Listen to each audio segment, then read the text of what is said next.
Hey, have you ever thought about starting your own podcast? Well, Anchor is a one-stop shop for recording, hosting, and distributing your podcast. And best of all, it's 100% free and ridiculously easy to use. I love it for the simple fact that it brings the sponsors to you. You don't have to search for them, and they distribute it to all the major platforms for you. So if you want to start a podcast and make money doing it, go to anchor.fm/start. Again, anchor.fm/START to join me and the diverse community of podcasters already using Anchor. And that's it. Let's go. Allow me to reintroduce myself. Now tuned into the greatest. What's up, everybody, and welcome to another episode of the Supreme Decisions Legal Minute Podcast. And today, I'm your host, Supreme Decisions. Now, I want to start off because I want to do something kind of different, but kind of the same. But I'm going to start off with Supreme I on the appreciate track. everybody that's listening. And we're probably going to start having more ads throughout these podcasts, simply because the listening base has grown. And I appreciate everyone that wants to listen to my voice, is as annoying as it is to me, but all you guys is all love because I understand what you're here for. Now, the one thing that I wanted to do a little different today other than make those announcements is the fact that I had to sit down a couple weeks ago and make a real decision about what direction I wanted to go with the podcast, because I listened to the last three, and while they had a lot of facts in them, they had a lot of things that couldn't be really disputed, there was also a lot of things that I felt was unnecessary in them. And the reason being is because that's not what this podcast is about. It's just like the videos I give you on the YouTube channel. They are for substance. This is something that not only allows me to grow, but it allows you to grow. It gives you a place of direction. It gives you your place of solace. And I didn't give you that in the last three podcasts, and I apologize to you for it. But what I want to do now is I want to address a couple of things first. And that was one. Because to me, what I'm putting into your body, whether it's through visual or through hearing, or a combination of both, I want to make sure that what I'm doing is giving you something that benefits you not only today, but it benefits you tomorrow, and next week, next month, next year, next decade. I want to make sure that the substance that I give you is something that sticks to your bones. And all you Southern people know what I'm talking about, because that's what the grits are for. And that's actually what I'm trying to do. That's what my original intentions were, to give you some grits. But I actually allowed a lot of my emotional spillover to go into the podcast, and that's not what I want. That's not the direction this is supposed to be, because my emotional spillovers does not help you. While I use facts, that's not what this is for, because the platform itself is for educating the common man and woman on legal matters that they may encounter on a daily basis. Because I speak a lot about the law is not for the innocent. Because generally, people that are pretty much minding their own business, doing their own thing, you're not thinking about cops, you're not thinking about law, you're not thinking about any of this. So it becomes more dangerous to you, because when you are introduced to it, you expect it to work. I even gave the conversation that I had with a young woman where she spoke about one of her people being locked up, and she was like, yeah, don't worry about it. I told him don't worry about it because cops won't do that. And then I had to explain the cloud-based systems that are in place right now, because police do that exact thing, which is tamper with evidence. Now, I also did a video a couple days ago because I have a lot of police apologists that want to send me emails and phone calls and text messages and blah, blah, blah. And for some reason, they think I give a shit. But it also goes down to one of the things that I want to talk about today, and that's entitlement. And the reason why I want to talk about entitlement, because there are a lot of people that walk around that think just because they say something to you that they are entitled to a response from you. And I believe the video that went up today was actually about trolls, because trolls are part of those entitled people. I even have trolls that are listening to the podcast that send me some of these funky emails and funky text messages and, pretty much things that I don't really care about or even care to address. But I have addressed it because from a legal standpoint and a business standpoint, it doesn't hurt me, it helps. So troll on, trollers. But a lot of them actually expect me to answer them like I'm supposed to, like I am obligated to. And we also run into that with police officers because, again, I believe it's video 23 out of 100 where I showed the El Paso Police Department and this young man get arrested and then assaulted by the El Paso police officers, because it was 3 of them. And the officer's response was, all you had to do was participate. Yet the law dictates that he doesn't have to participate because, one, he can remain silent. So that means if he's silent, he doesn't have to participate. Now, while a police officer can't approach them,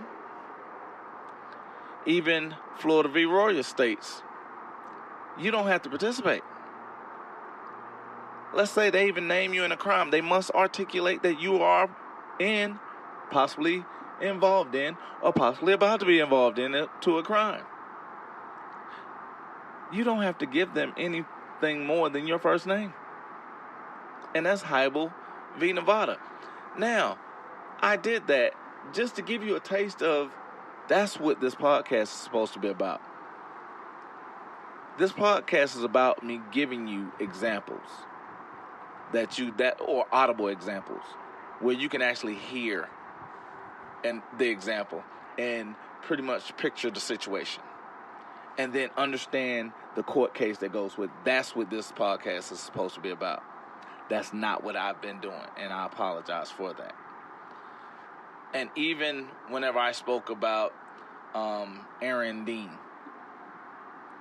I spoke about the things, again, that are facts. I asked questions that pertain to those facts. But that's not what this podcast is about. Because while they provoke thought, are they provoking the thought in the people that it's meant for? Because I'm pretty sure if you're listening, you probably have the exact same question, or that question is meaningless to you. Because all we want is direction. And me asking those questions don't offer you those directions. And again, I apologize for that. Because just because I shove a mic in my face and I get me a nice little MacBook to do this on, and I load up Logic and I give it a little funky title, that doesn't make it mine. And I treated it as such. I delivered something to you that you didn't order. And to me, I even speak about how that's done in everyday life. Because one of my analogies is, if I order a T-bone and you bring me back a ribeye, am I supposed to accept it just because it's a steak? And that's exactly what I've done. You guys have ordered T-bones. I brought everybody ribeyes. Why? Because that's what I want to give you. That's not what you ordered. But that's what this is for. Because I was putting my feelings into these podcasts. That's not what it's for. It's for facts. And not just facts alone. It's for court cases and court guidance. Mindless facts does not help you get to the next level that you're trying to be in. And just open opinion doesn't help anyone on any level. Because one of the things that I was looking at doing, because I talk to you guys, should be once a week, but it's not. And is I look at things where I was talking about doing a supreme decision, justice for all. Well, actually, that's now the video channel, Supreme Decisions, Justice for All. Because that's what the goal is. Because if we're going to arm ourselves to fight back, I need to make sure that I'm giving you something that can't be pierced. I have to give you a direction. I have to give you the steak that you order. And the last thing I want to address before we get into today is people have asked me, time and time again, even though I'm growing on both the video level and realm as well as the podcast listens and all that good stuff, is why don't I have more listens? Well, I want to give everybody a little piece of what I'm thinking about, where I'm going with this. And my goal is over the next 5 years. I want to make sure I have 6 million downloads of this podcast per month. That's my goal. Over the next 5 years. In order for me to do that, I actually have to put in some real work. I have to do things that mean something. I have to do something that gives you a reason to share this, to promote this on your social media platforms. Actually, for you to even say, hey, there's this guy that I listen to. Why don't you check him out? But I have to earn that. And if I'm going to put a lot of opinion in it, if I'm going to put feeling in it, I haven't placed myself in a position for you to do what I need you to do to help me.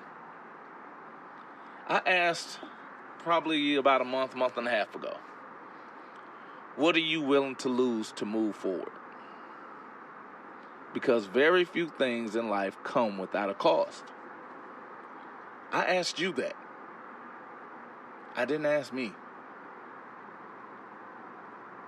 I gave you an opportunity or an option of what I may do, but I didn't ask me seriously what that question was. And while I'm looking out and I'm looking at different things, one of the things I'm looking at is I think this would be better if I gave an example. Because one of my goals with my actual YouTube channel and my other platforms, to me, while it's a lofty goal, is one I really have to work at. It's also one of constant building. And in the constant building, it has to be done pretty much daily. It has to be done pretty much daily. And I want to get to 2 million followers or subscribers on YouTube.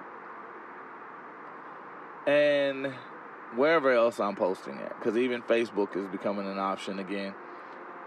But when you're looking at what it is that I'm willing to lose, I'm willing to lose some sleep. I'm willing to lose some family time. I'm willing to lose and build right now in that 80% what I need to get to 1 million views or subscribers.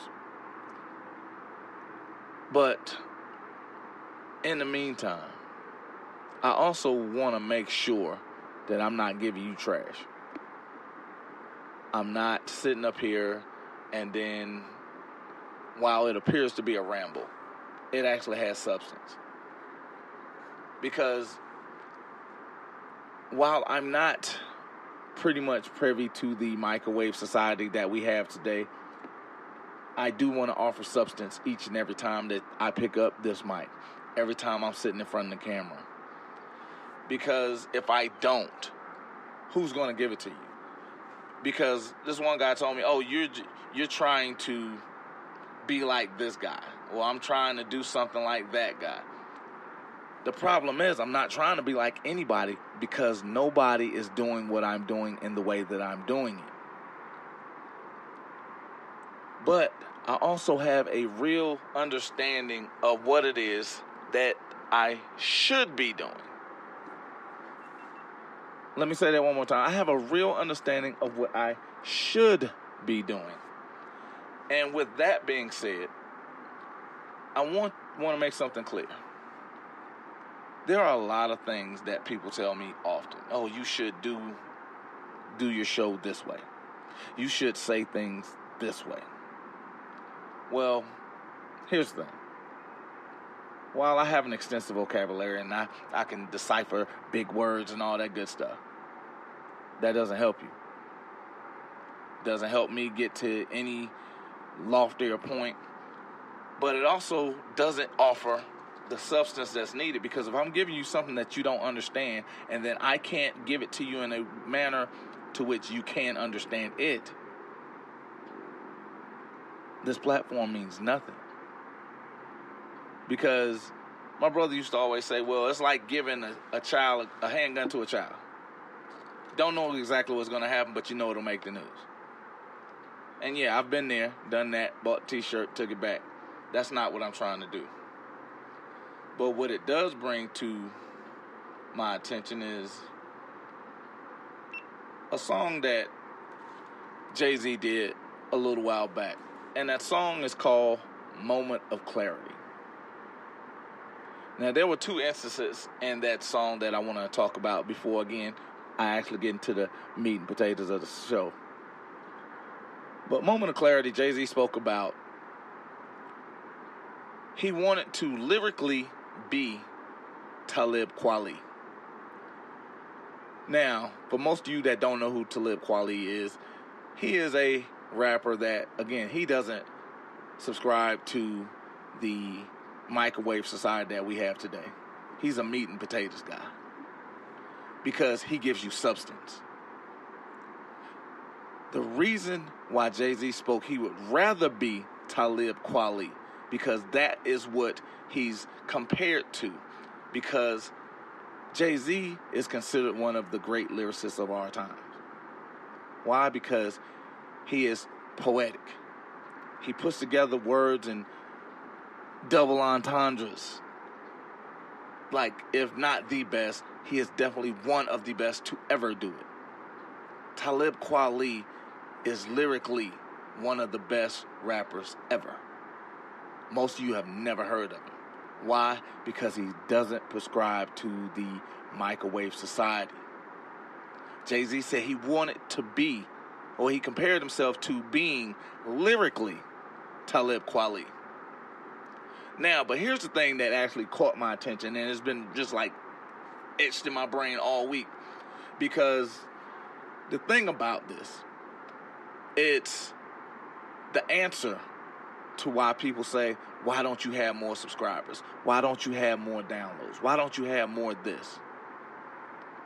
Jay-Z in Moment of Clarity states, I dumbed down for my audience and doubled my dollars. You criticize me for it, yet you all yell holla. And that went over 90% of people's heads. I actually, for the most part, I'd never bought a Jay-Z album after that. But it's been resonating in my soul for the past few days, simply because I get tired of getting asked that question. Because Jay-Z spoke about his moment of clarity, his moment of truth being, in order for me to get the money I'm looking for, in order for me to get to the millions that I'm looking for, I can't give these guys substance. I can't give these young ladies substance. I can't give them direction. So he had to dumb down for his audience. And he doubled his dollars. He got criticized by those, but they all yell holler. With me, I can't switch from having you sit down at the table and giving you a meal to having you get something out of saran wrap and pressing a couple buttons and waiting. Beep. Here you go. It's instant. I can't give you the instant. I can't dumb down for my audience because my audience itself is not dumb. I have a very educated base.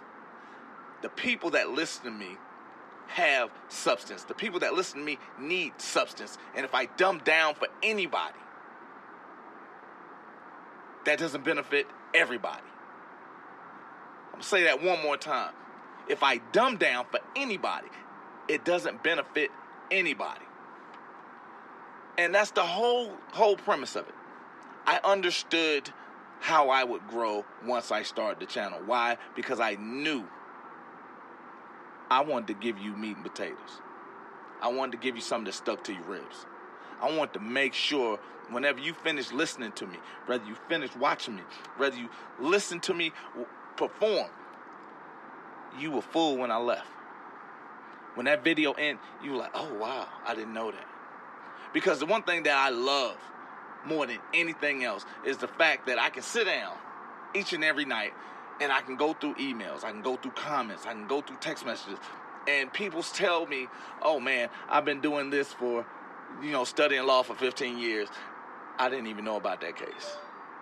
I've been studying, criminal aspects in the Fourth Amendment.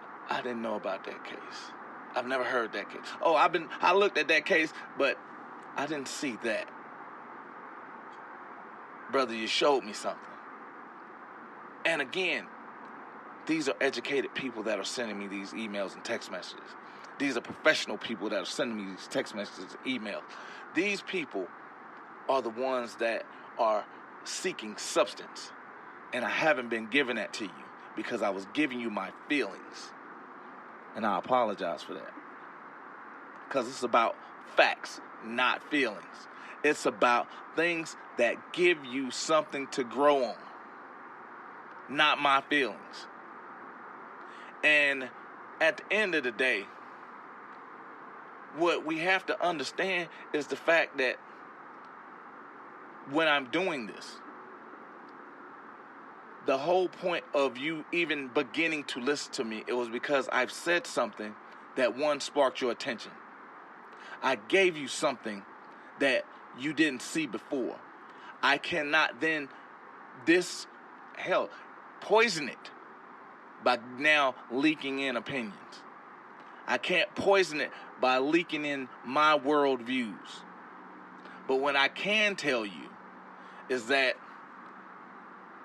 you're here because you understand justice has very little to do with what goes on in the courtroom, but it has everything to do with what's coming out of it. And when I'm not giving you things that are based in law, but that is based in my opinion, I'm taking things away from you that you're not asking for. I'm handing you that ribeye. I'm guilty of the one thing I say I detest the most, because you're asking for a T-bone and I'm handing you a ribeye and I'm saying, hey man, eat. It's still a steak. And for that, I'm sorry. Because I did not realize I had even done that. Because the one thing I want to do is I want to give you guys parts of me every time I get on this mic. Parts of me every time I get in front of this camera. You know what? Because at the end of the day, it is a robbery if I'm not giving you what I have. And when we're looking at things that were pretty much, you know what, it's one of those, when we're looking at these things and we're trying to figure out where do we go from here, and then you say, you know what, I'm going to check out Supreme. He'll give me some direction. But then direction comes with, ooh, I like this pizza spot over here. That's not where I'm trying to get to, brother. That's not where I'm trying to go. Why are you giving me that? Because who does that help? That's only helping you. Yes, I would love to come out here and then just rant and vent and, you know what, this SOB, and I don't care nothing about it. But that's not what you're listening for. And one of the things that I told you I want to do, I want to make sure I'm giving you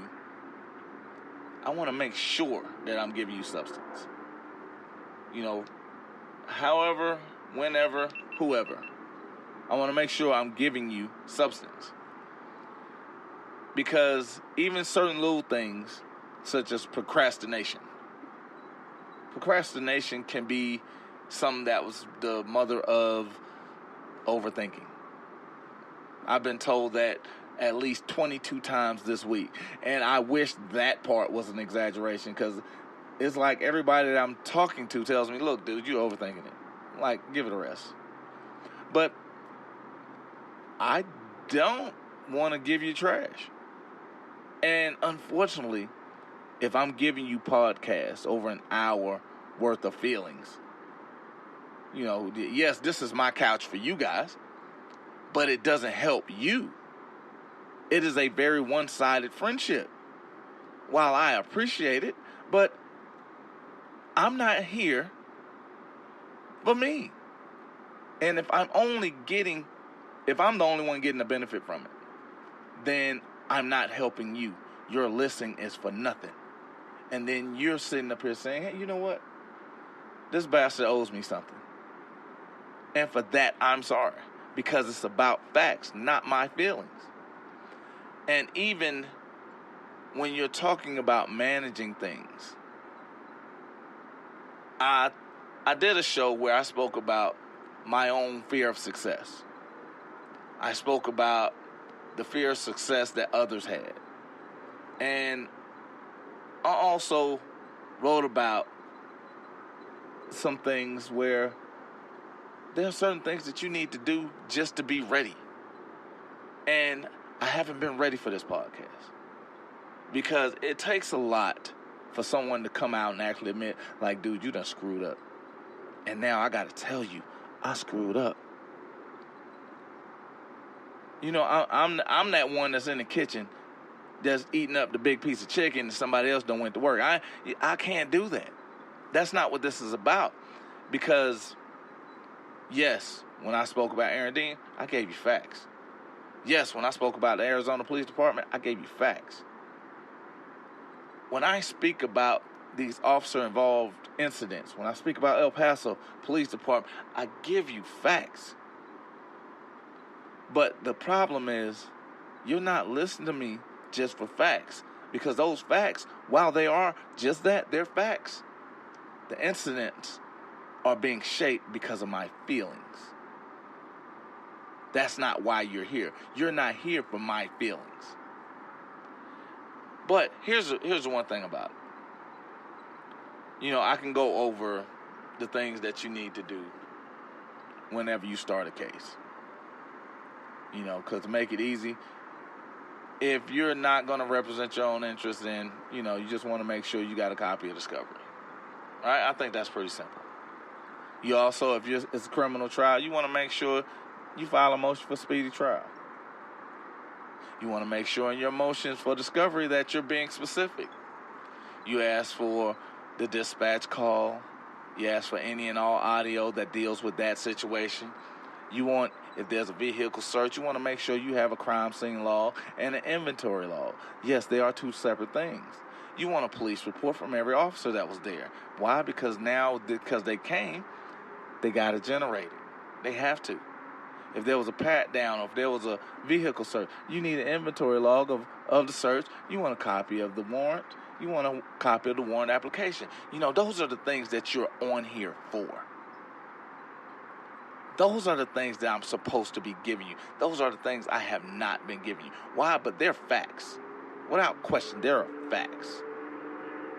But what I've been giving you are facts laced with opinion. Because when I'm giving you something in fact, but I'm addressing it with my opinion, I'm robbing you of the substance that you need. Because now it's like giving you fish, but it ain't real fish. Or I'm giving you a steak, but it ain't the steak you ordered. Or, as one of my other favorites, your fries ain't hot. You got them, but they ain't hot. I shouldn't expect you to be happy with what I've been giving you. And since I knew better, I'll do better. You understand what I'm saying? That's where I'm going with this. Because at the end of the day, I thought it was important when I spoke about the drawing of blood. And even when we're talking about Mitchell v. Wisconsin, because I spoke about the drawing of blood without one's consent is an assault. And we went over aggravated assault at one point. And even in a kind of a religious or biblical text, that if you're a Jehovah's Witness, just saying, I'm a practicing Jehovah's Witness, right? Because it is written in the Bible that life is found in the blood, and you can't take life from anyone that has not been found guilty of something. Because, again, it has to be done as an alternative. So if you forcefully take blood from someone that's a Jehovah's Witness, you have then committed an assault. And again, those are things that are not my words. Because even when I spoke about an aggravated assault and the typical elements of it, intent to create apprehension in another person. When you're holding someone and they know they're anxious, when you're making a person anxious, that's creating apprehension in another person. That's the first element of an aggravated assault.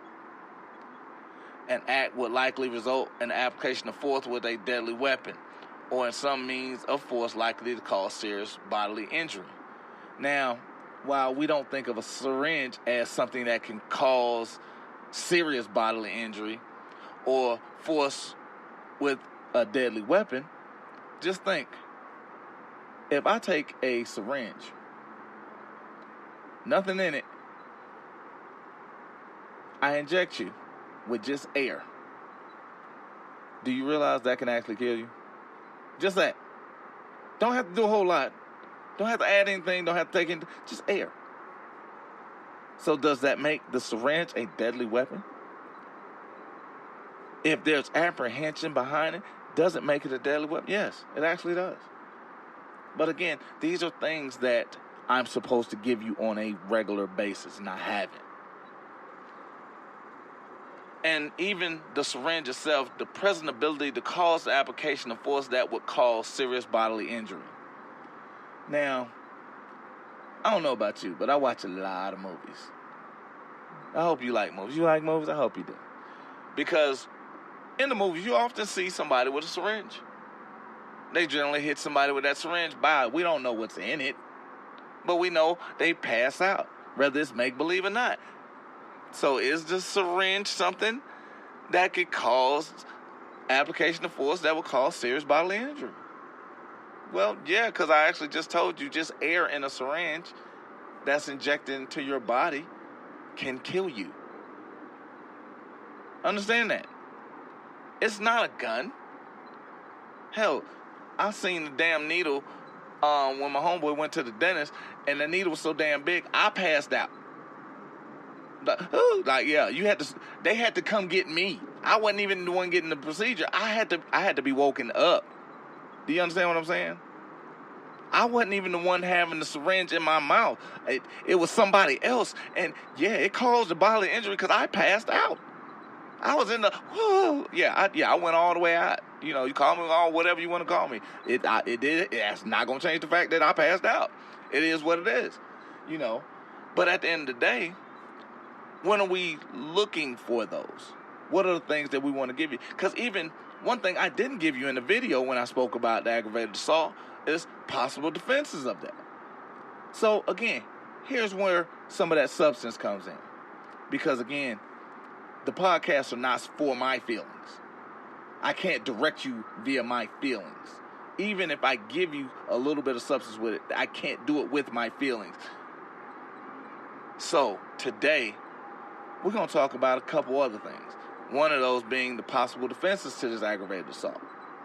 Because you want to know some of the things that they can bring up to say, hey, we were able to take his blood or her blood for whatever reason. And one of the most famous cases that I've seen in recent history was the nurse in Utah. The sheriff went in, the drunk driver was conscious. And remember, I told you that the police can only take blood from an unconscious suspect that they believe, and they have to have proof, is under the influence. They have to have some sort of probable cause to illustrate that they are under the influence. That's the only time it can be done. But I'm going to give you another one. One of the possible defenses of it, and this is actually one of the things that the officer tried to use, was lack of knowledge of status. And what he maintained was he reasonably believed that the person was unaware was a police officer, or that the victim was pregnant or may have been charged with a simple assault. He felt, just because he was a police officer, that he could order something no matter what because he was charging somebody with something. Where in fact, he did not have proof of anything other than the fact that this person had ran into another person. That was it. That was the only proof he had. Yes, there was an accident. He did not know anything because the person did not give him anything. So his suspicion or his feelings didn't matter because of a portion of law. So his defense was lack of knowledge of status. Here's the problem with that. Nobody cares about his feelings because he still didn't do it procedurally correct. So that defense didn't work. But then you have others that have things where they'll say, oh, he consented. So like people who engage in games such as martial arts or wrestling have consented to possibility of harm. So when you're looking at these athletes, and I can even speak for this as myself, when you see them go into the locker room or you see them being treated on the field, there are times that they are given or they're given things through a syringe or their blood is drawn. They consent to that. That is either done verbally or that is done through a written contract or it's written down. Because, again, that's part of the exercising of a right. And generally, like I said, when you're an athlete, there are insurances that are set up because the way athletes are built, for the most part, you push your body to a point to where you're probably going to need something immediate. It's not going to have a lot of time where I can say, yeah, I don't really want to deal with that. No, I got to do this right now. Not even an option. Right now is the time. This is it.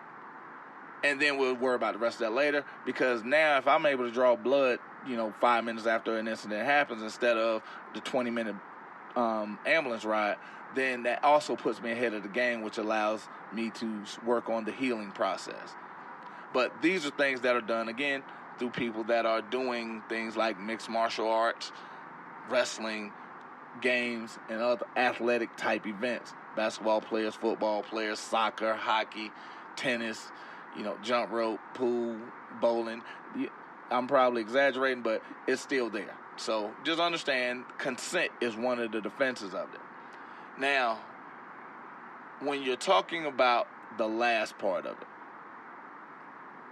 it, and it's generally one that's not about the necessity of drawing blood, but it's the act of defense from an aggravated assault. Because keep in mind, yes, drawing blood from one's body is an aggravated assault if not done procedurally correct. But other defenses to aggravated assault, while this one does not tie in, this is part of the defenses. So that's why I want to make sure I give that to you. And it's self-defense. Protecting yourself or others is justifiable if you have made a reasonable fear for your or someone else's safety. Now, this is one that I absolutely hate. Simply because if you've seen my video from the Las Vegas Police Department, if you watch the young woman that shot the motorist in the back with 20 other officers out there, if you watch any of these other officers that have made these statements, and again, the Las Vegas police officers behaving badly, and the first thing that this officer does when he steps out of his truck is he grabs his gun and he goes, "I'm in fear for my life." Now, this is the battle cry of the week. Now, is that everybody? No. But this is absolutely just like whenever you see somebody in the middle of a fight, you hear the battle cry of the ignorant. World star.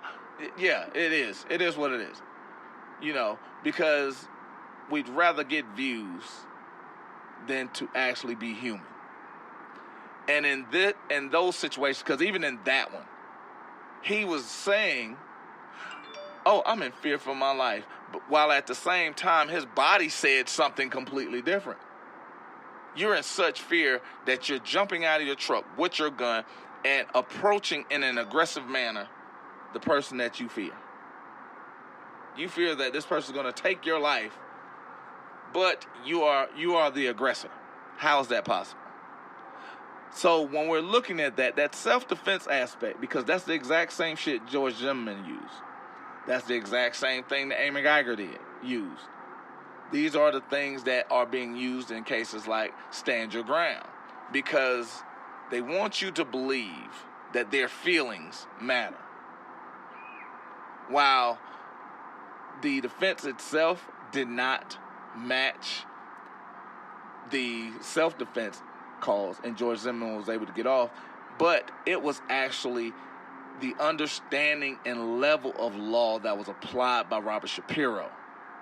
So let's not get it twisted. Robert Shapiro went out and did what he was supposed to do.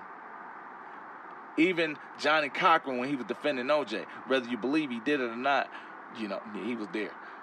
But he went out and did his job. It's not that anything was done incorrectly on one side, but it was damn sure not done correctly on all sides.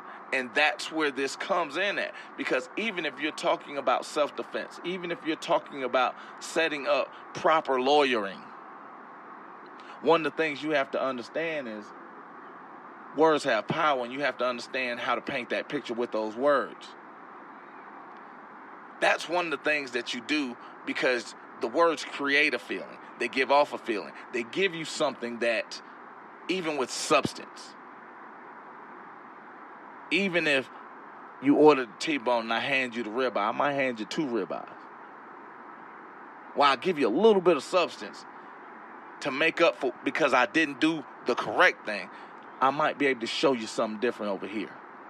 And that's what these guys did. That's one of the things that I'm teaching whenever I sit up here and do this, because this is not done just by chance, by happenstance. It's because this is something that you have to learn. This is something that you can't just be taught. This is something that has to be in you. And this is also something that has to be practiced, that you get better at. And every time you go out, you have to give the people what they want. And you have to understand, when you're standing up in front of somebody, because I even did the closing statement that I did for one of my cases, and it was back in like 2012, 2013 or something. It was a long time ago. But the whole point was, it was a guy, he goes, "Well, I wonder if the audience was able to get it." And I didn't understand what he was saying at first. I took it to mean that he wasn't sure if they understood the law that I was bringing forth. And then when I went back and I read the comment again, the one thing I understood that he was saying was, did you paint the picture to where they could understand that during the trial? And that's where a lot of us get caught up at, because I often tell you, nobody cares about your side. Even in self-defense cases with aggravated assault in any manner. And it doesn't matter if it's a criminal act or a civil act. When you're speaking to 12 people that have no idea what you're talking about, do they understand what you're saying? Can you paint that picture to a point to where they're able to visualize the words? Can you make the scene? Can you create something that's in essence not there?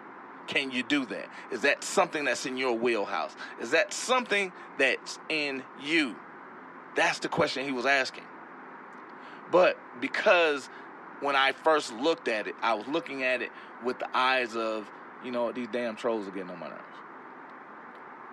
I didn't look at it with the eyes of, do you know what you're doing?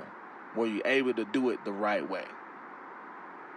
Because regardless, my first mindset was like, dude, I won. Like, how did I not do it? And then I was like, oh.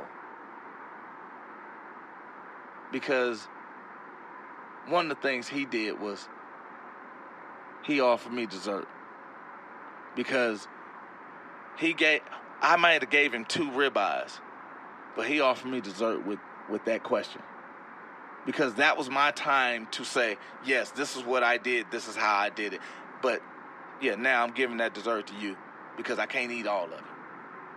Because understanding, while we're painting this picture, we're not giving our own opinion, but we're making sure it's so simple that the people that has no clue about what we're speaking about understands that.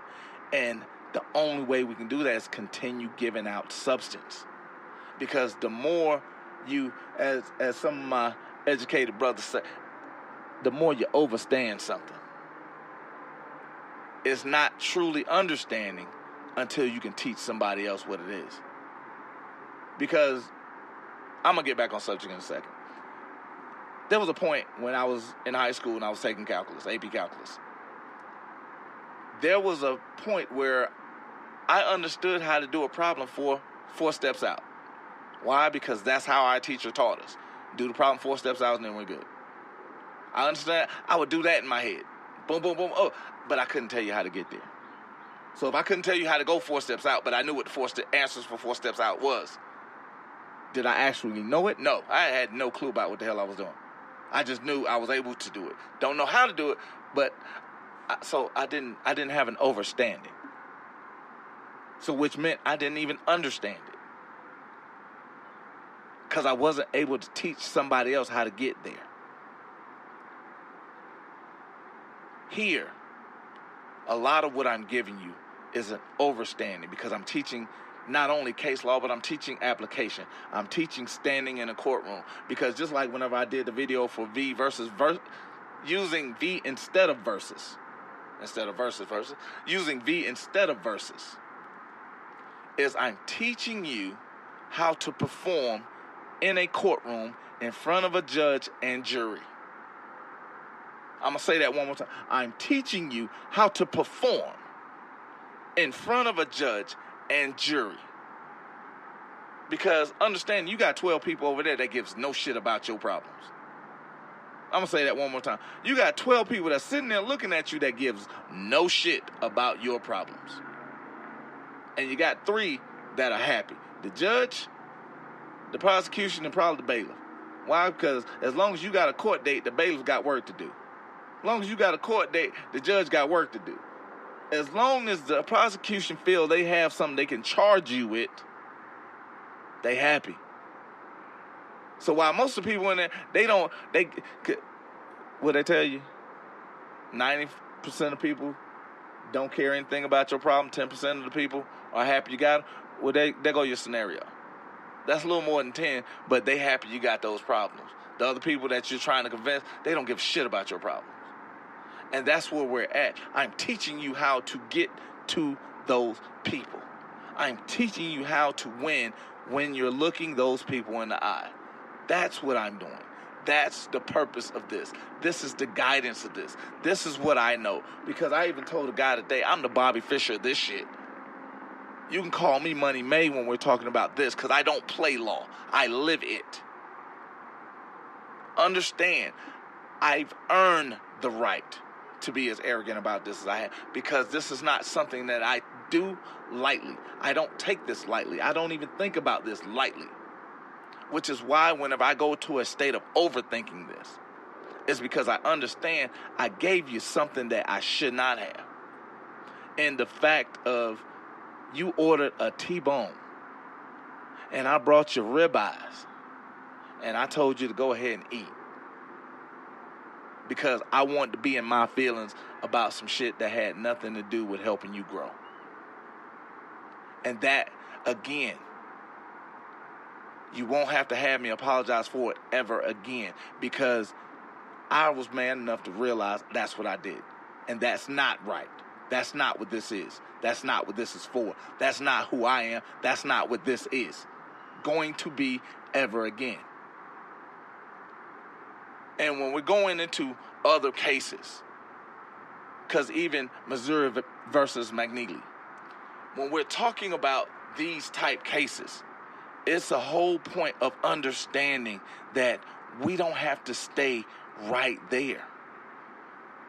I want to say that one more time, because we don't have to stay right there. And the whole thing, when you're looking at this, because I'm going back, I'm getting ready, I'm jumping back. I'm back on the wagon. Whoa, Kelly, let's go. But I'm jumping back on this thing because I want you to understand. My passion is the one thing that kind of shines through, because I want to make sure I'm giving you everything. That not only something, but I'm trying to give you everything. I can't give it to you all at once because that's force feeding you. If I force feed you, you ain't going to get full. You're going to regurgitate a lot of that back, and it ain't going to do you any good. It's actually going to do more harm than it does good. That's why I'm giving it to you in the way I am, because if I give it to you in small bites, you're able to digest it properly. And that's the plan, because I'm giving it to you over time. I'm giving it to you in portions to which now you can sit down with your books. You can sit down with your other encyclopedias. You can actually take your trips to your law libraries and say, you know what, that brother wasn't wrong. He wasn't wrong.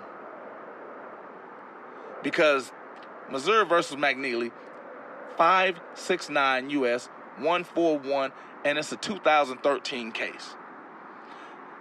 The United States Supreme Court ruled that police must obtain a warrant before subjecting a drunken driving suspect to a blood test. And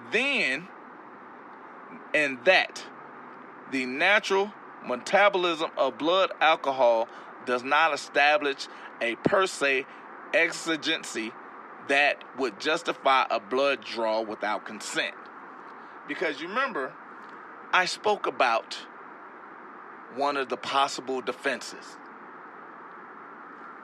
One of the possible defenses is consent. And again, we spoke about the nurse in Utah. The nurse in Utah was paid. The police officer in Utah, it took them a year to fire him. He did this to a regular person that was actually doing their job properly. And, a lot of people say, oh, well, they just do this to minorities and black folks. No. These arrogant motherfuckers that go out there with these low-ass IQs, and they're doing things because they feel entitled, that these people have to follow directions. Why? Because they're police officers, not because they're servants, not because they're doing their jobs properly, but because of the clothes they wear. Literally, that's it. Because the clothes I have on, you should respect me. Fuck you. I need you to do your job properly, then I can get some respect for you. And this woman was literally arrested and manhandled because he was having a tantrum. This was the thing he was trying to say. Because had she done that without the person's consent, had that person been unconscious, the officer would have been okay with saying, hey, draw that blood. This is one of the things that a lot of people in California deal with. I've actually just learned that there are a lot of people here in Texas that are dealing with this exact same thing. And this is also one of those things where they must get a warrant and or your consent. And this is why I told you in the video, stop consenting to breathalyzers because you're giving them evidence. You don't have to participate in their stops. The stops are legal, yes, but they have to have probable cause of an actual crime before it can go any further. Because again, an out tail light is a safety issue. Speeding, that's a safety issue. You know, and we're looking at, because even like a brother kept asking me about dark tint. Dark tint is a safety issue. It has nothing to do with law. And while it's more prevalent in one area than it is in another, this is one of those things that's very prevalent here in Texas, especially near the border, because I'm in a Spanish town and these folks drink. I'm saying these folks because I don't drink. But yeah, you know, is that racist? I don't know. I hope it's not. It didn't feel racist, but it kind of felt racist because everybody got to be PC. But anyway, I'm in a town where a lot of people drink. There are more bars than there are anything else. And while there's nothing wrong with that, but it's the understanding that just because you drink a certain level and you drink a certain level and you drink, like your Oprah, that doesn't mean everybody metabolizes the exact same way. Because I even had a friend a month and a half ago. He hadn't drank in a couple months, but he was in an accident, and because of the things he was eating, his liver metabolized and created alcohol in his body. I'm going to say that one more time. Because of what he was eating, he hadn't drank, but his body metabolized the food into alcohol because he's been drinking so long. And the one thing about that was, had he not been eating this stuff in the hospital, he probably would have never known that he was in that state. But does that make him an impaired driver? Does that mean that he's committed a crime if nobody has been harmed? Because the one thing that we have an issue with is most of these police officers want to be Tom Cruise in Minority Report, because not only are they doing this thing to a bunch of minorities, but they're also doing it to people that can't pay. They're also doing this because before somebody actually commits a crime, and they're wanting us to respect them for it and say everything's kumbaya, and when it's not, and then when we check them on it, now we're the problem. Although law states they have procedures to follow. One of which is they have to have probable cause to even get your license. But if you don't give it to them, they want to put you in jail. Even like the El Paso police officers. They hadn't even conducted the investigation, but yet, because the man did not want to give him his ID, he said, hey, go ahead and do your investigation, then come talk to me if you find that I'm involved. Because you don't even know what you're out there for. But at this point, because he did not want to participate in the investigation, they took his phone from him, which was illegal. They threw him on the ground, put their knees in his back, which was an assault. They threw him up against the car, said, you're getting charged with obstruction and interference. And he was like, interference in what? And the cop yells, public duties. Okay, how was it a public duty when he was telling you, go and do what you need to do? How was he obstructing you if he's not a part? You haven't even conducted an investigation. But then, if that man challenges, that man is the problem. And what you didn't see in the video was after they had arrested him, you got 3 sets of cops that are there. They go and speak to the person that asked, and she points to a completely different person. That man was never involved, but now they've charged this man. He got court dates. This man had to go to jail. Why? Because the police officer felt entitled. Did not want to do what he was supposed to do properly, which was, hell, talk to the person that was complaining. You know, the complainant, the person that was injured, the person that was involved in the crime, the person that was woke, the person that was vigilant, the person that was there to speak to them, that requested for them to be there. He didn't talk to her until after the fact. But now this other man has to suffer consequences because his ego was hurt. Because that's all it boiled down to. Because, like, I don't want to talk to you. You know, because here's the thing. While I give these podcasts, I give these videos. Because, again, I'm going to get back on subject. But that's what I do. I yap. I ramble, I yap. I do what I do. And I hope you guys enjoy that. But at the same time, I do this. But I'm gonna actually give you the story of one of my sons. Me and him are chilling. And he's in this annoying ass phase where he speaks to each and every person individually. And hi. I was like, God damn, boy, stop. So we're in line and we're at a grocery store. And we walk up and he walks up behind me. And there's this gentleman that's in front of us. Turns around, makes eye contact with my son. My son goes, hi. Dude turns around. Act like he didn't see him. They made eye contact. So my son taps him on the leg. Hi. He does it about 4 or 5 times. And I said, look, man, stop. Everybody doesn't have to speak to you. And my son was baffled. He's like, why does he not have to speak to me? And I told him, I said, dude, I love you, but hell, sometimes I don't like you. I don't want to speak to you.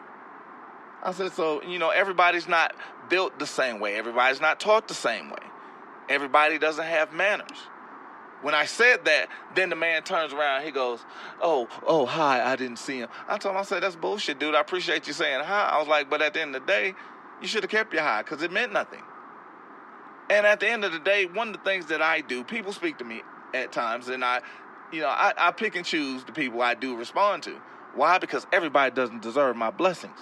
Everybody doesn't deserve my attention. Everybody doesn't deserve a response from me. And notice I'm using the words doesn't deserve because my voice is a blessing. Your voice is a blessing. I don't give a shit how you feel about it. It's your feelings. Do what you need to do with them. Just understand, I don't have to participate in your fuckery. Even when we talked about the simple fact of, because I'm going to go into something else that's in the Supreme Court in a couple of days, but it's one that, because I love Dave Chappelle, because again, like I said, I'm getting back on subject, but one of the things that Dave Chappelle said, and not the last show, but the show prior to, I forgot what it was called, but it was like his first Netflix special when he first got back, but he asked, how far do I have to participate in your self-image? I understand that. Great. It's you feel how you feel. That is absolutely great. Why do I have to participate in your fuckery? You can see the world how you want to see it, but why do I have to participate in it? Why do I have to talk to you? Because even this El Paso officer, he felt that this guy had to talk to him. He needed this man's voice. Man was like, no, I'm good. You go do what you need to do. Then come back to me if. That wasn't good enough for him. He had to talk to him. All you had to do was participate. And the crazy part about that is I had an opportunity to meet this young man. And unfortunately, the video that I showed you was something that happened.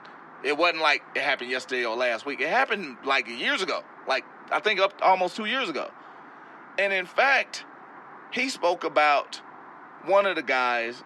I don't know exactly which one, but it's another El Paso officer I'm going to do an episode on. But he spoke about one of the El Paso officers correcting his behavior because he didn't do it once, twice, 3 times, but he had done it many times. And one of the guys that was like, hey, man, stop. That ain't how we do this. Because that's one of the things that helped me praise the El Paso officers because they are as a collective unit. And I'm going to say that as a collective unit.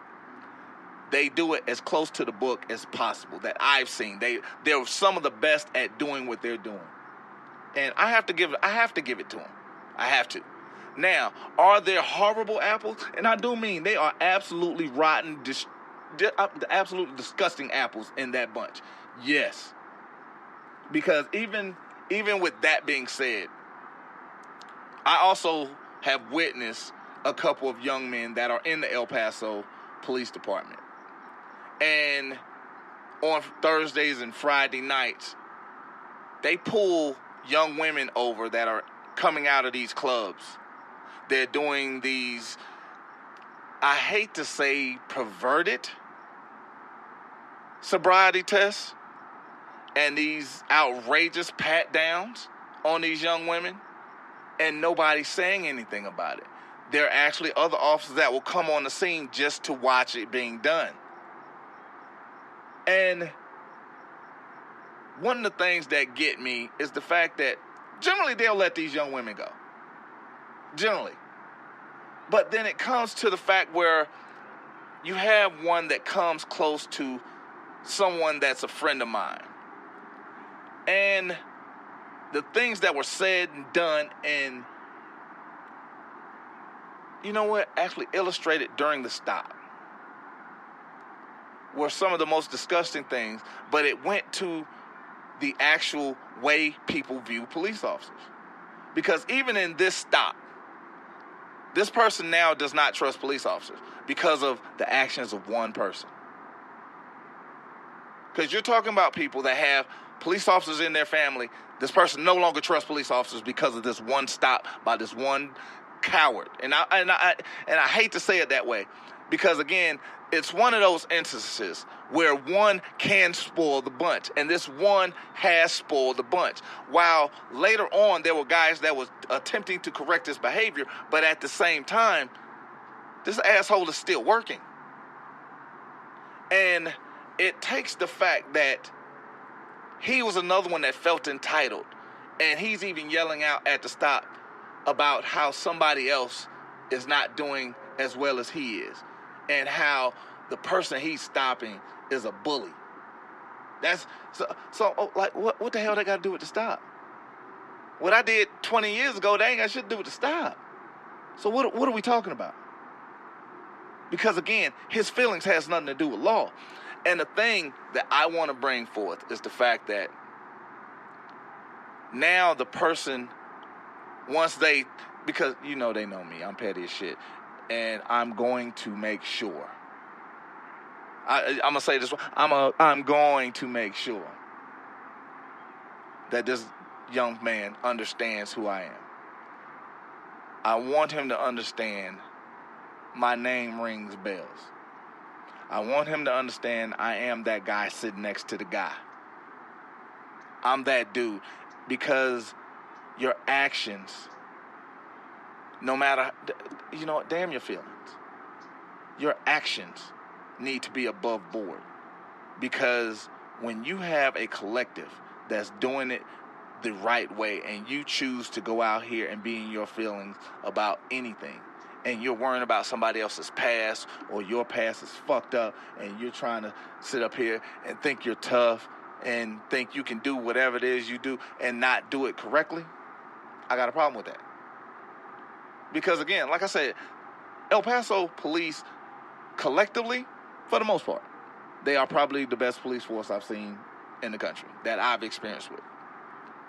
But I can point out several officers that are absolutely should not be in there, because again, the actions of one person change the actual worldview of another person.